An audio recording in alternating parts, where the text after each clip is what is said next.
Hey guys, in this video, I'm going to talk about GoHighLevel if-else branching, how it works and how you can use it in your GoHighLevel workflows.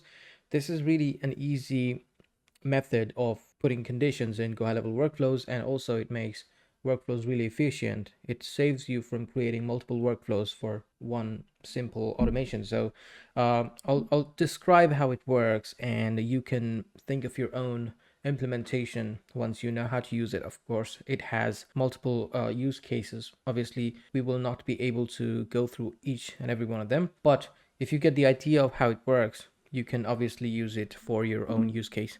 So let's go to automations and let's try to create some use cases and see how it works. First of all, we'll create a workflow.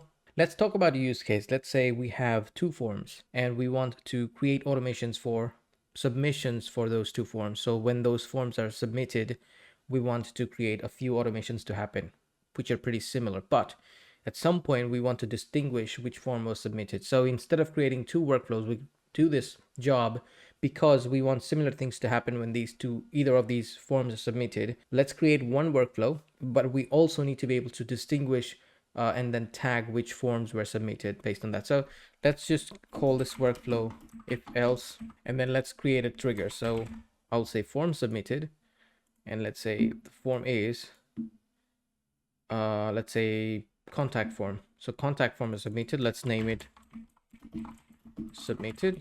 So when the contact form is submitted, this workflow will execute. Again, you know that we can create multiple triggers in the same workflow. I'll do it again. Form submitted. Form is, I'll just do 3-step funnel form, let's say. So the 3-step funnel form, because both these are lead forms, so we want some things to happen, like client should get notification. The person who submitted the form should get an email saying that we've received your inquiry. They should be tagged. So lots of things can happen. So first of all, we'll just send a notification.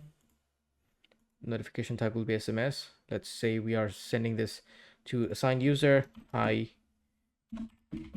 a new contact has inquired from through form, and this is the detail. So I'll just do contact name. So I'm sending the contact's name and email and phone number to the assigned user. So this is basically a notification. Before that, we can assign it to a user. So we just assign it to John, who's the user of this account. And then we can also send an email to whoever submitted the form. So we could just do email. And then we'll just do from name, from email. This is the business name, this is the business email. And thanks for your inquiry, or thanks for your interest, and then fill out the email, and that's it. Now, what if we want to distinguish? If the contact form is submitted, we want to tag them contact form. Or if the 3-step funnel form is submitted, we want to tag them landing page form. So how do we do that? For that, we can use the if-else branching. So here, once all these actions are executed, we'll just do if-else. And then this is basically the condition. So here, it lets you create branches. So based on a certain trigger, based on a certain condition, when the condition is met, this will go through a certain branch. So let's create the branch. Let's create the condition of that branch. The condition, when that condition is met, that branch will execute.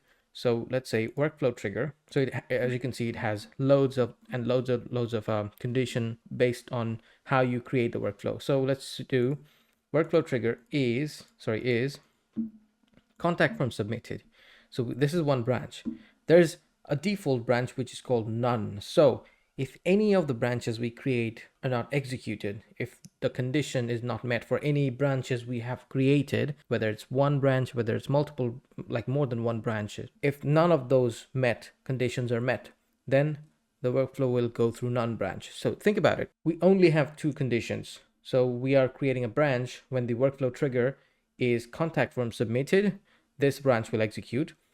If anything else, which includes this one as well, none will execute. So we can call none 3-step funnel execute, right? So we know that, let me just rename it. So I'll just do contact form submitted. So we know that when this is not the case, this is not the form that was submitted, obviously it's the other one.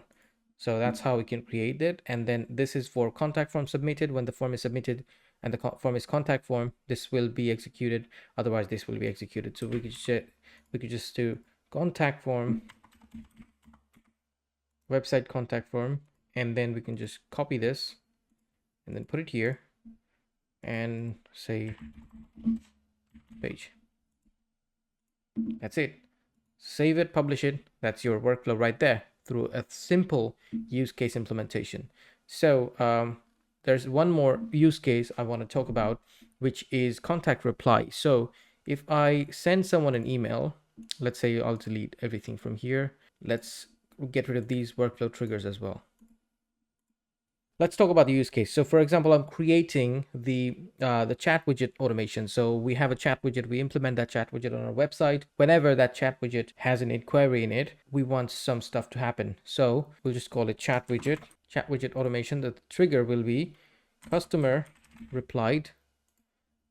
So when we want to work with chat widget, we want to see when they reply and the reply channel. And reply can be the initial message as well, so don't get confused. So the reply channel will be not live chat, because live chat is a separate thing, chat widget. So when they message you on the chat widget on the website, you obviously want to assign it to a user, and then obviously the notification will have to be changed. So it'll say chat widget, and you can send an email. The email could be like hi, or let's just get rid of this. Instead of email, I'll just send an SMS because they inquired through a chat widget, so they prefer to be contacted via SMS, basically text. So I'll just say hi, contact first name, thanks for reaching out. Did you need any help from our team? I mean, it's not the ideal message, but I'll just try to create an example. That's why. So this is the message we are sending. So I'll just call it initial SMS. So we are sending an initial SMS, and now we will wait. So what are we waiting for? We are waiting for contact reply. Reply to what? The initial SMS. So we need to create an initial SMS and then ask them to respond. So once we do that, we can set up a wait step to wait for the contact's reply to that SMS. And then we can also set it to a timeout saying that we are waiting for 1 day for contact's reply. So as you can see, when we do that, it gives us a branch by default. So what will happen when a contact replies? What will happen if the contact does not reply, which means time's out? So after 1 day, this will be executed by default. Within 1 day, if the contact replies, this branch will be executed. So then once they reply, what we can do is we can set up another if else like this and say if the contacts reply. So let's, as you can see, contact reply is activated now because the workflow is checking contacts reply. That's why it's activated now. So contacts replied, true. Or we could just say intent type is positive. So GoHighLevel can check if the message was positive, if the response was positive. So what did we ask? We asked them, did you need any help from our team? So if it says yes, I need help, then this branch will execute, the branch that we just created. So we're checking intent type is positive.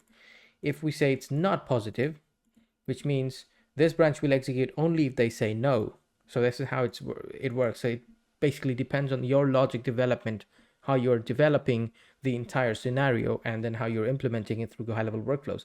It all depends on that. So if I say intent type is positive reply, if none, we will say not positive.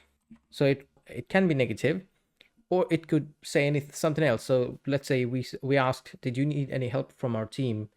And the person didn't reply yes, but didn't reply no as well. It said, can I know something about the team, you know? So inquired about something instead of saying yes or no, then this branch will execute. So that's why we're saying not positive. So as you can see now, this has multiple branches. So first of all, we are waiting. If they reply, this goes through this branch and again falls through another condition, which checks if the reply was positive. So reply intent. Check. Always name your workflow actions. That helps you see the whole execution, the whole diagram, because GoHighLevel workflows are pretty self-explanatory if you name them, name the actions in the workflows. So again, wait for 1 day, and then once it times out, this goes through this branch. So maybe you need to add them to a follow-up sequence or something, maybe add another email and then keep waiting for a few days, and then again, you could do that. Or if the reply intent is, if they reply, we're checking what the reply intent is. If it's positive, then this branch. If it's not positive, or nothing, if it's anything but positive, then this goes through this branch. Another really common use case for GoHighLevel if else is, let me delete all these. Another really common use case for GoHighLevel if else branching is contact tag. So if we say if, and we'll just go through contact details and then go to tags here, tags. So if we can check through, like if someone inquires, we'll just see if tag is not empty. So that means if the tag for this contact that inquired through chat widget, or it could be any other trigger, depending on how you create the workflow for yourself, your company. If the tag is not empty, which means this person is not new in the system. Obviously, this person has tags in it added. That means this person already existed in the system. So you can do that kind of stuff.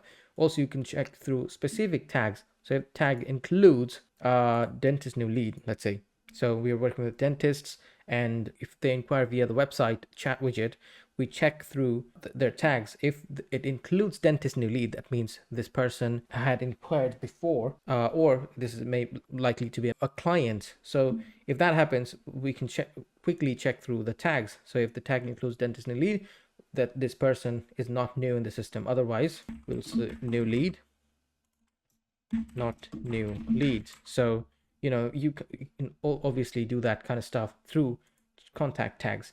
So that's the kind of thing you can do via if else branching. So this is not limited to what I showed you. You can check through availability, contact replied, obviously hashtag, last appointed at. These are the pre-created branching. But if you want to build your own, you could just go through this, and then you can just condition your workflows based on contact details, which is any kind of name, last name, email, phone number, any kind of custom value. So if the custom fields that are created. For example, if I have referral email, so referral email is not empty, that means this person has referred someone, that kind of stuff, right? So you can do that. Also check through date, time, contact reply. However, there are some that are not enabled, and I'll tell you why this is not enabled. So if I hover over these appointment, so I can't really do conditions based on appointment because I have not used the workflow trigger that's related to appointments. So if I added like customer booked appointment as an appointment trigger, like for example, let's just change it to appointment status. So we are changing the workflow trigger to appointment status now. Now, if I go back and see if I can use that particular conditional setting, it will allow me to do that, right? As you can see, this is enabled now. So I can just see start date is, I can condition filter through start date, end date, and all that stuff. So depending on your workflow trigger, these will be enabled, and then you can add them, you can use them for your own workflow. So this is how GoHighLevel if else branching works. Let me know in the comments if you would like me to cover any other topics like these. I'm more than happy to do that. And subscribe if you're new to the channel. So I'll see you in the next one. Thank you.